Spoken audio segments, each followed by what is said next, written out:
Well, we've all been waiting to hear what this bill was going to contain that was passed by the Hill.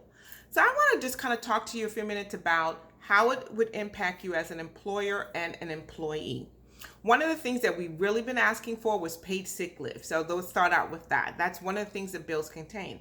But it's not for every company across the board. And there are some restrictions and some waivers that are available. First of all, it's only for companies with fewer than 500 employees. So if your company has more, this bill is not discussing you.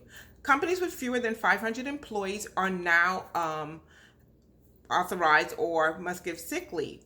Also, if your company has fewer than 50 employees, the labor department could give that company a waiver.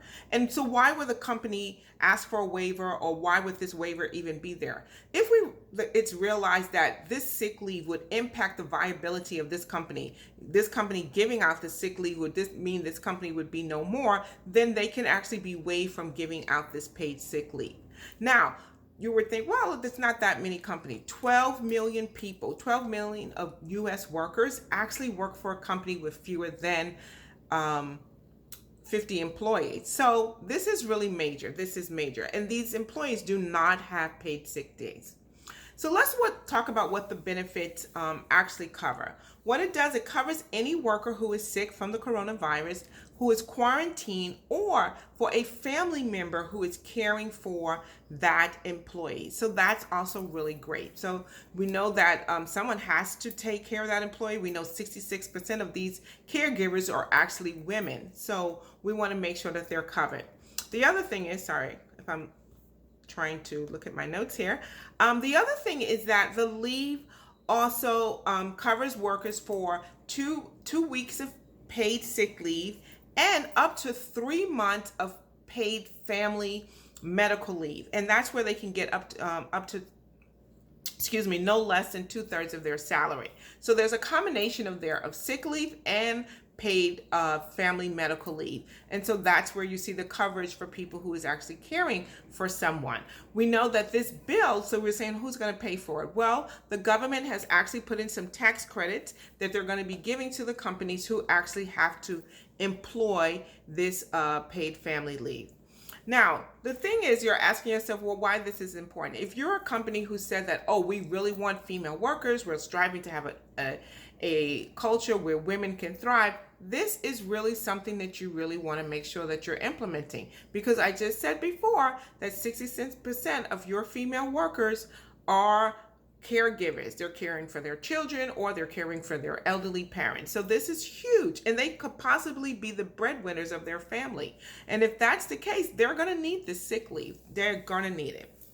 So let's look at the second thing this bill has included, which is the coronavirus testing. And this is huge because this covers uninsured. So we saw a lot of discussion around insurance companies and what they would pay for and what they would pay for.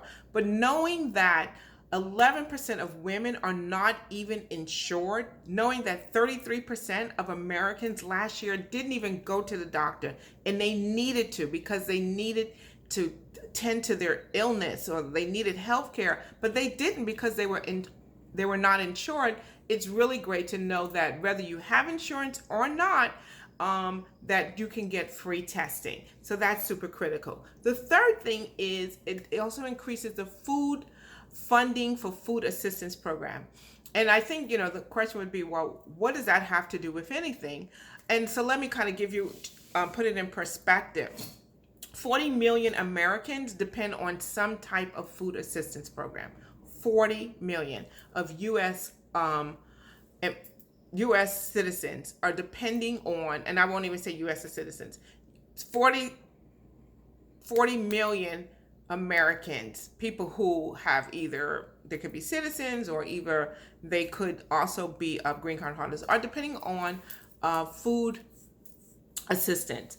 And so knowing that, that's huge. That is huge. Why? Because 29.7 of them are children who get free lunch, and we know the schools are closed. So with the schools being closed, then this is going to put a strain on these families. And it's great that there's so many schools now who are going to still be open, giving out bag lunch and giving out breakfast and providing different ways for these children to still get it. And that works for children who are walkers and who are able to walk to their school. They're of school age, of they can walk. But those children who are bused to school or are too young to walk to school by themselves to get this lunch, this poses a problem and could be a strain on a family who has to now feed them when they don't have that finances available. So additional money has been allocated to the SNAP program and to food banks.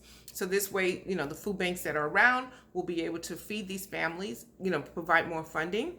Also, there's been new funding available for low-income women who are pregnant, and that's really huge because especially for those who may have lost their jobs in this health crisis due to maybe furloughs or layoffs or reduced staffing. And so that provides some funding for them because they're going to need nutritious meals at this particular time that they might not be able to get without this funding. And then also there's been money allocated for our seniors.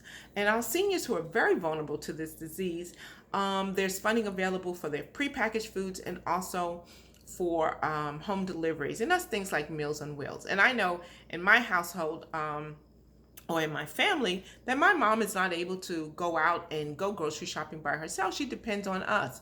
And if we're not able to get to her for some reason, then she's not going to be able to get food. So it's great to know that she would be able to participate in these programs if she needed to. And then for our food security programs, these are programs who there's been more money available for that. And that is saying that, hey, we're beefing up these programs, we're making more money available because we know that there's a lot of people that are at risk. And I want us to think about also that a lot of times the people who are at risk are not necessarily people, we think, well, I don't know anybody like that. Oh, I've never seen anybody like that. But there's a lot of Walmart and Target staff, a lot of people in service industries who just are not able to make enough money. These are working people to be able to feed their family a nutritious meal. And these SNAP programs are great supplements for them that's able to help them. Now, we also know that a lot of people are reducing staff. Walmart has already announced that they are reducing their hours, and I don't know what that means in terms of their staffing, but one of the requirements of the SNAP program is that you are working or you're in some training. So they have suspended that requirement during this time. So that's great if someone actually loses their job and going to need this benefit, they don't have to worry about that requirement. The other thing is that unemployment is one of the areas. There's been some additional funding that's been going to be provided to states that need it. And that's also great, knowing that there could possibly be some more dependency on unemployment that's definitely been unexpected. So now I want to talk to you about what you could do. What could you do? One, it's great to be informed, right? A lot of times we don't even know that people are vulnerable in these areas.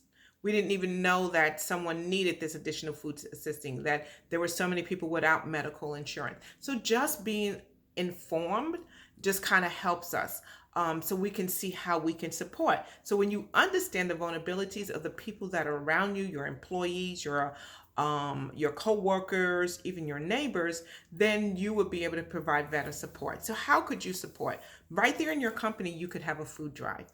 You can just ask everybody to bring in dry foods and canned foods and set up a conference room or set up a room where these things are available for anyone who just wants to walk in and take them. Without the sign-up sheet, without people having to expose at their need, that's a great way where you can help people. Another way is you can look around and ask yourself, who could possibly be at risk? Who could be at risk? So I was talking to someone the other day, and she works 2 jobs, and both of her jobs, she's about to be at risk because they're both getting ready to send everybody home. One job has already sent them home, and she knows they're getting ready to send everyone home.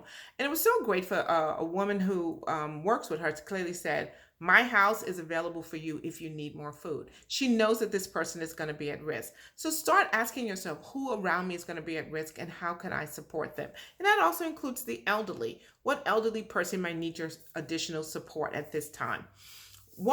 Ask yourself, who has school-age children who are out of school, but they need to continue to go to work? How can you support them? What can you do to help them during this time?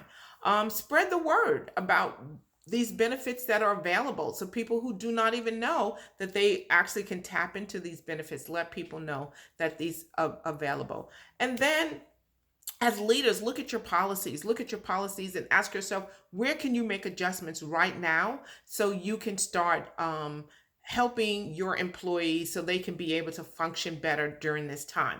And when I say start looking at your policies, what can you do as quick fixes? This is not the time to try to rehaul all your policies, but what can you do in your spheres of influence and your decision making power and your authority to start making a change that can impact your employees and help them move through this crisis a little bit easier? The question is, what can you do in your seat to make a difference during this time? Have an amazing day.